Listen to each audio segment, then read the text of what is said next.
xasan maxamed warsame gudoomiyaha maxkamadda degmada Laascanood ayaa maanta ka warbixiyay dhacdo ugub ku ah gobolka Sool taasi oo dhawaan ka dhacday magaalada Laascanood ee xarunta gobolka Sool.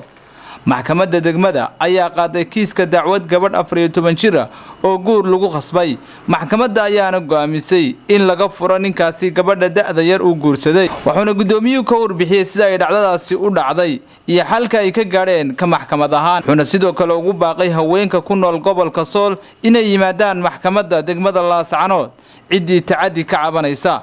waataad ogeydeen halka wax ka dhacay kiis tacadiya oo xaaway saaq aadan ay ku soo dacwatay gabadh 11 jir ah oo nin la yiraahdo iftiin cabdi gududane ay ku dacweynaysay kiiska hadda ay faahfaahiyo gabadhaas nin ka weyn oo 42 jiray oo ay markaa iyadu ku qanacsanayn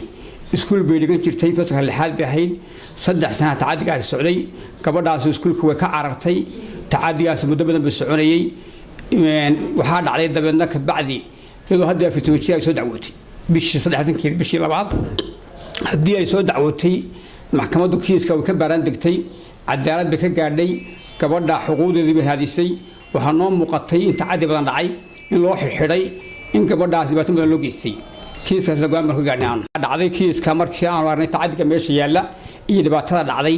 in meeshaas aan qoftan ay wiilkan ku qanacsanayn ma arruun ay taan wali ay qangaarin hooyadeed iyo adeerkeedii hooyadeed qabado waxa dhibta la keenay aabahay hooyada way kala tageen markay kala tageenna odaga aabahay gabadhiisa aan tashi weydiin oo ilma carruur 11 jir ah ayuu wuxuu sameeyay inuu ninka ku geesay ka furo iyo hada waa ku meheriyay khasab ku qaado iyadoo weydiiday hawsha maxkamaddu cadaalad bay ka gaadhay halka waxa ku muuqanaysa in cadaalad ka jirto meesha iyadoo maxkamaddu mahad celinaysa oo amaanaysa bay gabadha kiiskaas ku dhamaaday cadaalad waxaan u baaqayaa dadka cadaalad yimaadaan oo sida hadda ka dhacay koonfurka gabdhaha inta ku sallaynayo inuu ka ladanahay Soomaaliland waxa ka socota cadaalad runtii xagga garsoorka marka la eego cadaaladdu habeenba ka socota cid ka soo hortimaada garsoorka cadaalad bay helaysaa dadka waxaan ku waaninayaa in cadaalad la ilaaliyo dadka waxa dhici kara waa cadaalad waxaan ku noolaan karnaa waa cadaalad.